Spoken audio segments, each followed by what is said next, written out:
Good morning, everyone. Okay. Yeah, so still coffee, right? Yep. So today we are going to talk about enterprise data governance and compliance at scale. So I'm Sri Subaya, Senior Engineering Manager in Data Platform team in Twilio.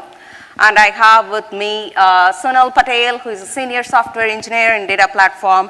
And also I have Chichi. Can you raise your hand? Chichi is a Senior Software Engineer in Data Platform. So Sunil and Chichi has been one of the core contributors of our compliance and governance framework in Data Platform. Okay, Twilio. How many of you here know Twilio apps or Twilio APIs? Okay, good number. So for those of you who don't know Twilio or who have not used actually Twilio, knowingly or unknowingly, you are already using Twilio if you are using apps like Uber, Remind, Airbnb, Amazon SMS, or Salesforce, or Netflix. So Twilio Cloud Communication Platform provides programmable API for SMS, voice, video, chat, and a lot more. And Twilio's mission is to fuel the future of communication. And we have around 46,000 plus customers. And if you see the scale of our data, it's 1 billion voice or message data points per day. And we are developer-first community. Basically, we have around 1.9 million developers developing in our platform. And our existence is around 100 plus countries. And think of the compliance requirements on all those 100 plus countries on various compliance requirements. So given that, we have various products, around 30 plus products across, for example, voice, video, Authy, chat, intelligence, et cetera. So there is a strong amount and massive amount of data flowing across Twilio between various teams.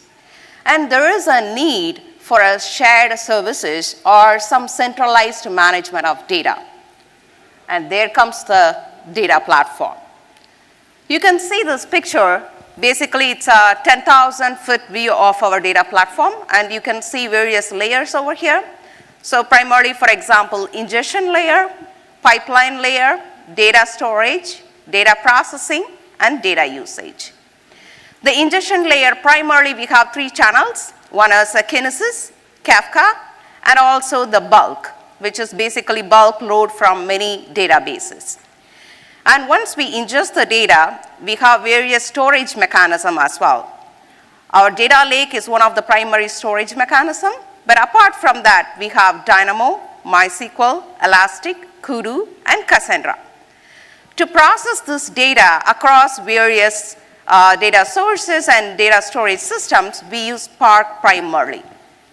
And from data usage perspective, once the data is processed, it has been used in analytics and for data science, and also many other teams directly use that as well. So this is a very simplified version, and today we will be focusing primarily on the pipeline and data storage, basically the data lake, and data processing Spark. As you can see the various layers, what's the scale at which we handle the data? We have, as I mentioned, we have 25 plus teams, so we have data coming from various teams. And if we just to see the messaging product line, it is around 150K messages per second. And we have 30 plus Kafka brokers, and we have 210 plus Kafka topics, and our bulk load resources are around 150 plus. Since we have so much of data, our data in the data storage lake and is around petabyte scale. And we have around 350 plus cores of Spark. So this is the scale at which we handle the data. And we have so many varieties of sources and so many varieties of destination. Since we handle all these at this scale, and there is a strong governance model needed, and also strong compliance model needed. So that's when we put together the governance and compliance frameworks. So generally, when you are talking about governance and compliance, there are factors we need to consider. So what are the factors we need to consider if you are thinking about and if you are handling large amount of data? The first thing to do is collect what is needed. Start with small, right? And the second is metadata management. So it's not just about collecting just all the data, but also you need to know what you are collecting and how you can get value out of it. And the third is identify the kind of data and classify the data. Right? So for example, if it is a sensitive data, if it is a non-sensitive data, if it is a finance data, so you need to classify the kinds of data. The fourth is data cleansing and data wrangling. So for example, there might be a data coming from multiple sources, so you may need to cleanse it or wrangle it, or there might be a duplication of the data, so you need to clean up the data. Apart from all this, also there is an easy onboarding. So the process of ingesting and onboarding the data into your various data sources should be easy and should be scalable. Collaboration and accessibility. Once the data is onboarded into your data storage, there has to be easy way to access it. And also if there is collaboration needed across the teams to consolidate the resources, there should be a way. And the next is visualization of the data and data lineage. Yes, you should be able to track the ownership of the data.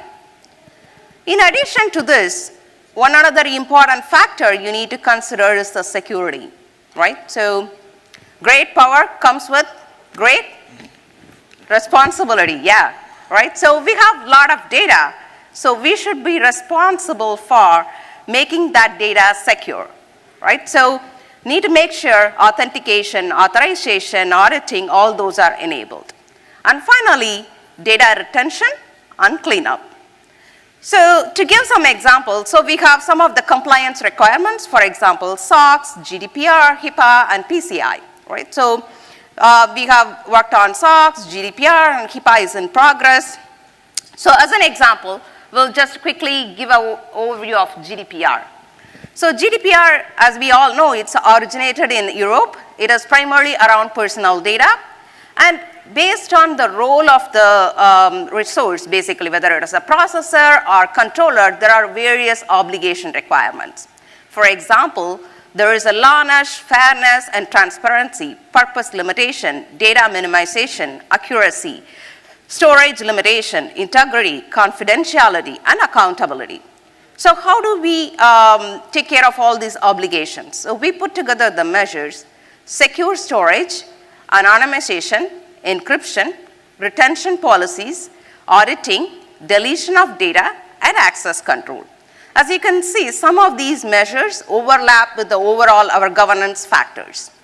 So with this, I'll hand over to Sunil. So he will dive into some of the layers we talked about, basically the ingestion and pipeline layer. Thanks, Sunil. Okay, hey. So hi, I'm Sunil Patil. I'm a software engineer in Twilio's data pipeline. And she talked about various components of our pipeline, things like Elasticsearch, Kinesis, DynamoDB, but I'll mostly focus on our Kafka pipeline.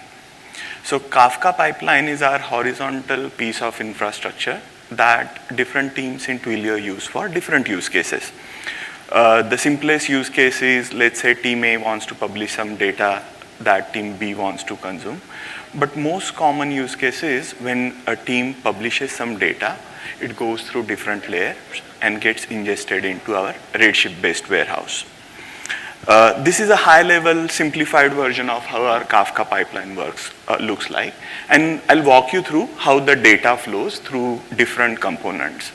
And one important thing is, like, we are a platform team, so we do this thing for every new topic, or and a team could have multiple topics, so we do this for all of them, right? So when a team decides to onboard a topic on Kafka pipeline, the first thing that they do is they create schema for their data, and they publish it in the Schema Registry. Next, they create a Kafka topic, and they start publishing messages which are compliant with their schema in the Kafka topic. Then we have this Kafka Connect application. What it does is it reads data from that Kafka topic and keeps writing it into this set of S3 buckets in intervals of 5 minutes. After that, we have this Spark application. So this Spark application is basically, we have a Spark batch processing framework, And in that, we create one job for every topic. And we configure, and most of the topics are, or these jobs are supposed to run every 1 hour. So whenever this Spark job for particular topic wakes up, it will look at the data generated by Kafka Connect in this S3 bucket. And it knows like what all data it has already processed so far. So it will only find out the data that the Spark application hasn't processed so far. It will also load the data that it has already processed and put in this S3 bucket. It will take this both set of data, combine it, and then for every topic we have different set of deduplication rules. So it will apply those deduplication rules and write the final copy of data in this set of S3 buckets. Once data is in S3, we have a warehouse loader application. What it does is, it is also it also is scheduled to run on periodic basis. And we have different schedules for different topics.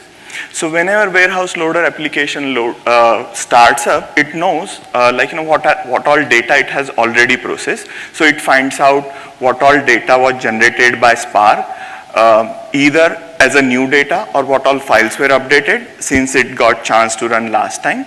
It finds those deltas and then it will load it into the Redshift table. And for every topic, we have a Redshift table. So basically, it will figure out optimized way of loading the new data. Then teams use Looker for generating reports on top of the Redshift data. So as you can imagine, we had different teams reading and writing data into our pipeline. And we needed a strong governance model to make sure that everybody agrees on what that data actually is going to look like. For that, we use a Schema Registry. Now our Schema Registry is conceptually similar to Kafka's Schema Registry. It's basically a REST service. But this is in-house implementation. This is backed by DynamoDB. And it is embedded in every aspect of our pipeline. For example, we have a JVM client or a JVM library that is integrated with Schema Registry. And a team who wants to publish either produce or messages in Kafka, they can use that library to either publish or consume messages. Same way, if you have a non-JVM client, we have a HTTP API, so you can create a JSON message, post it to this API. That API will check with the Schema Registry to make sure that your JSON message actually is compliant with the schema and post it in Kafka topic. Same way, this schema is also used by our Spark application. So basically, Spark application will use this schema to figure out what should be the format of file that gets returned to S3. And that way, a similar schema is used for Redshift. So basic idea here is a producer team can control what should be the schema of their data in every single component of our pipeline, and they can do that by controlling the schema that they are posting. If you are not familiar with our Avro schema definition file, this is how a sample file looks like. So I just created a very simplified version of how a SMS message schema could look like. So here you can see different fields. So for every SMS, you need a string field to store the to and from phone number. Same way, you need a message body field for storing the actual SMS that is being sent.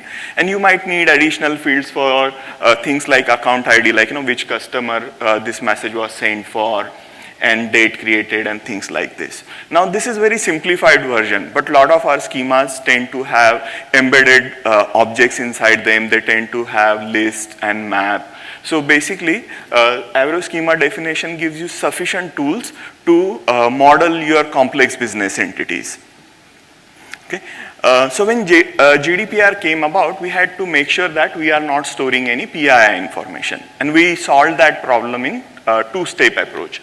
First step was, we came up with this concept of Twilio type. So basically, Twilio type defines the set of business rules that you want to apply for data of particular type.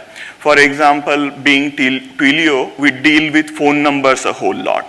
So for every phone number, we decided that we'll take out last 4 digits of a phone number. That way, it becomes one of the 10,000 possible combinations.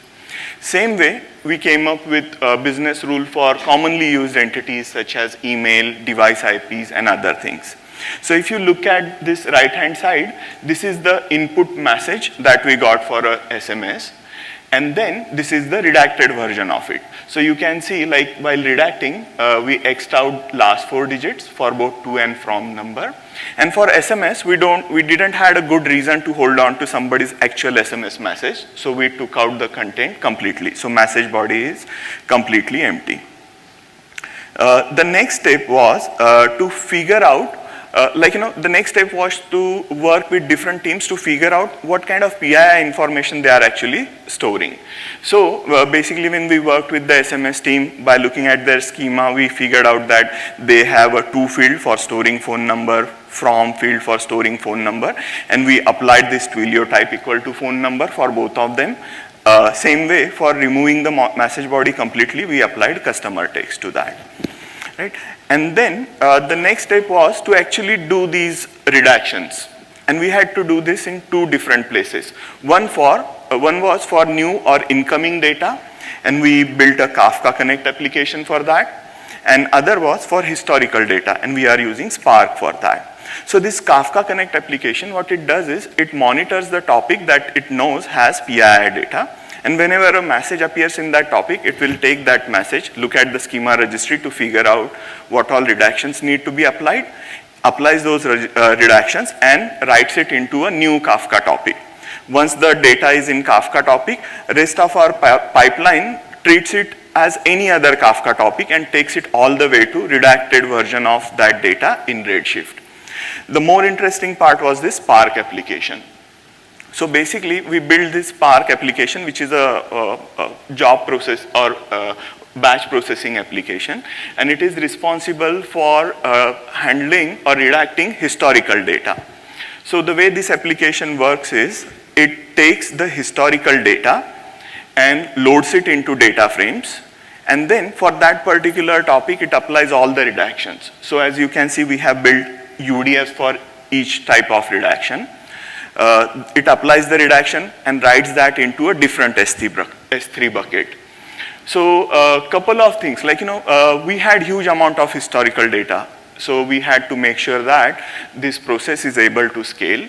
And due to simplicity of Spark, the way approach we used is, whenever we were redacting a huge amount of historical data, we would load up or start a bigger Spark cluster, execute the job. Once the job is done, we could shut it down.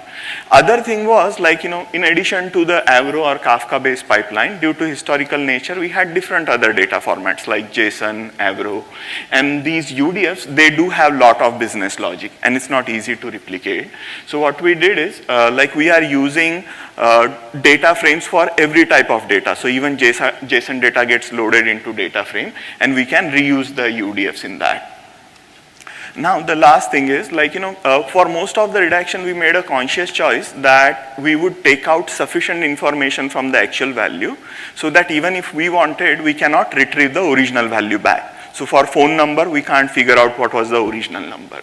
But there are cases where you actually need ability to retrieve the original value back. In those cases, we are using encryption. So basically, to handle this, like, Twilio has built this centralized encryption service, which is a REST API, which takes 2 parameters. One is the account ID, and other is the value that needs encrypting. So when you call this service, it takes your account ID, based on that looks up encryption's key that is specific to that account and uses it to encrypt the value.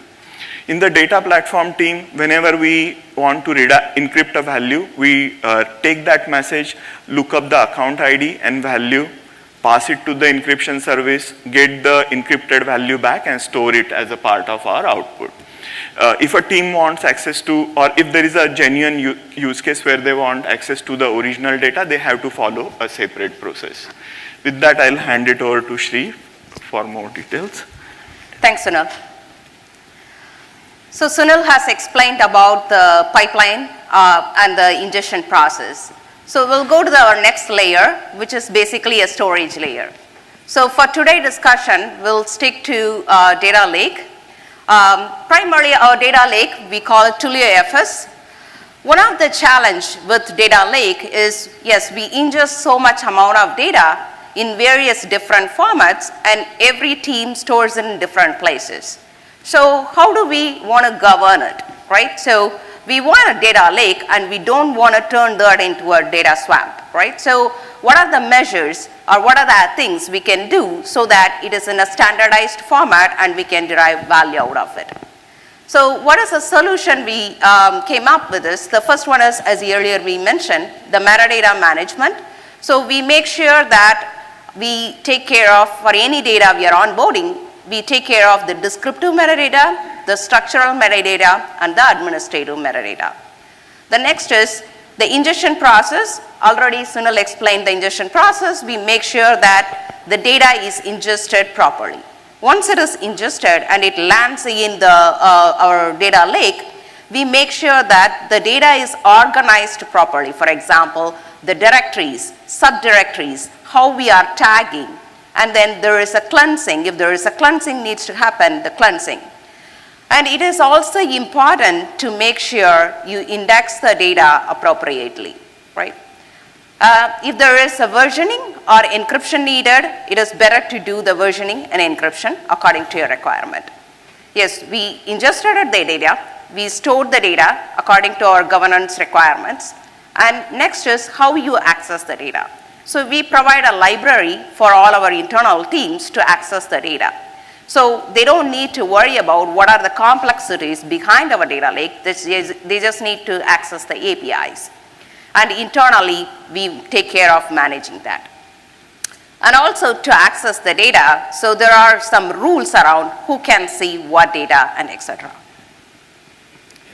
So this is a simplified version of our data lake. So as you can see, so we have, for example, Kafka live stream, or Kafka historical, or Kinesis live stream, or Kinesis historical, or our bulk load live stream, or bulk load historical. So we have all these sources. So some of the main things we have to take care of is, the first step is cleansing the data or deduping the data. So we have the next layer is Spark. The Spark takes the data and dedupes the data based on the configuration we provide. The second thing is, as we have so many data sources, and some cases actually, the data flows through multiple data sources.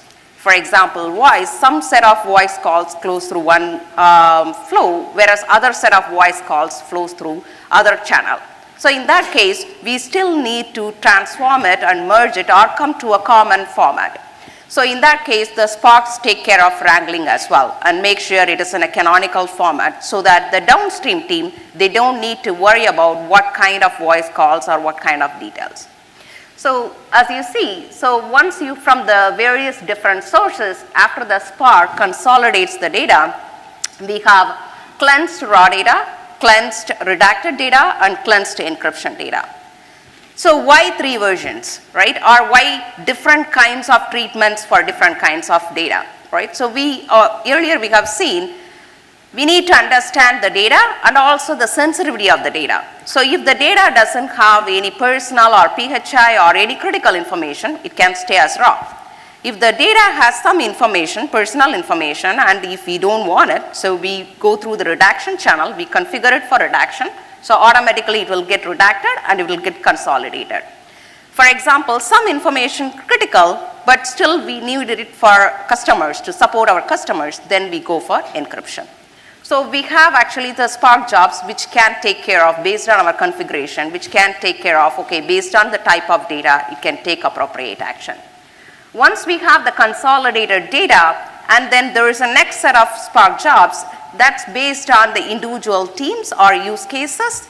Basically, they aggregate the resources. So if you have, for example, one resource which is calls or another resource messages, if they have to aggregate based on all of that, the Spark job will aggregate the cleansed, it work on the cleansed data and aggregates the message. And further downstream, we have various analytics or data science use cases, or some teams directly, for example, wireless, they directly take it from the data lake. So as we discussed, so here are the challenges when we process the data. So one is our data lake scale is in petabytes, and we have various requirements across different teams, and sometimes we need to migrate the data from one system to another system. So having that huge amount of data and migrating to another system is not that easy, right? So, and also if you have to stand up a totally new system from all the historical data, for example, that is also not easy, right? So what are the solutions? The first one, as I described, it's a dynamic transformers. The second one is transforming the data formats. Third one is compliance. In addition to that, we have transformation library, and primarily we use Spark+AI format for crunching. All of these are powered by Spark. So we use Spark SQL extensively, Spark data frames, RDDs, Spark streaming, and Spark Emlyn. This is an example of our dynamic transformers. So you can see here, just for example, we simplified this is a simplified version. So as you can see, there are 3 fields, and if you want to dedupe, it's just a configuration. Automatically it gets deduped and merged. Based on, for example, if the field is message ID, it gets deduped based on message ID. And if you want to merge based on date updated, it can merge based on date updated. And if you want to index, and again, it's just a configuration, but the downstream dynamic Spark application can take care of all of this just with one single configuration. Okay, so last but not least, the important thing is data deletion and retention. So it's not about just collecting the data and then getting value out of it, but once probably you have used the data, it is no longer you need to retain, so you need to clean up the data as well. So from compliance requirements perspective, we need to delete our sometimes customers' data and also delete their customer data. And for some legal reasons, sometimes we need to hold on to some legal data. And also the customer can initiate any deletions as well. So what are the challenges when we have to do deletion on this large set of data? So it's basically, for example, the data can range from last 10 years. And what are the indexing and deletion strategy? So what is our solution for that? So primarily, again, we used a Spark for deleting and migrating the data in bulk for a few reasons. One is distributed, the second is it's simple, and also it's scalable as we have so much of data. So it's not just about just using the Spark, you need to make sure you load test it and you tune your executors. So for example, this is a simple snippet where you can see we filter out the specific accounts and then we can delete it. So this is our deletion framework. So in this one, it's just again 10,000 foot view. So we are just showcasing just 3 use cases. So for example, when a customer closes the account, or when a customer initiates, they want to delete their message, or there is a periodic retention period associated with specific product. So in this case, you can see here, customer initiates a delete. It comes through our REST API. It comes to our Kafka topic, and we delete from transactional database. But when we want to delete from the S3, it's not that easy. So we have to use our Spark application to delete the data. When a customer closes their account, the account closed event will come through our Kafka. So here the REST API reads the information, and also it checks with our retention configuration. So we maintain the retention configuration in the Zookeeper across our products, and also based on general account level deletion configuration as well. So it validates, okay, whether it is ready for complete deletion or is there any other thing we need to do. So once the validation is successful, it gives the handoff to Spark job. The Spark job again takes care of cleaning the data, which is basically, for example, if it's 10 years worth of data, it has to clean all the 10 years worth of data. The third one is the retention based on product level retention. So for example, you can say SMS, we want to delete every 30 days. So in that case, we have to go and delete the SMS every 30 days from the lake. So as we have seen, it is not a simple and easy to handle that large amount of data, especially deletion, as it is not a transactional store. So we had to do a lot of performance testing and do a lot of testing on various strategies. So we primarily analyze 3 strategies, which is account-based, group-based, and day-based. So these are some of the results. Account-based, it didn't scale well. Group-based, it didn't, its better performance is better, but again, it didn't scale well. And finally, we went with our day-based approach. So what are the learnings actually? So make sure your data lake is indexed and partitioned appropriately, and also keep an eye on how many files it is getting generated and how many indexes are getting generated. And that can kill your performance as well. On top of that, you need to have a way or process to track your job. So we built a tracking layer on top of the Zookeeper to make sure, okay, where are we? There is a delete account closure activity happened, but where are we in the deletion process? Okay, so what's next? So primarily we have one of the governance completely to close that. So we also want to do self-service at all layers. So any team they want to do, they can use the self-service tools to take care of everything. So they don't need to rely on the data platform team as such for completely everything. These are some of our related links, and we are hiring. So. All right, thank you. We don't really have time for questions, but the speakers will be down here, so you guys can approach them individually. Thank you, guys. Next session in 10 minutes.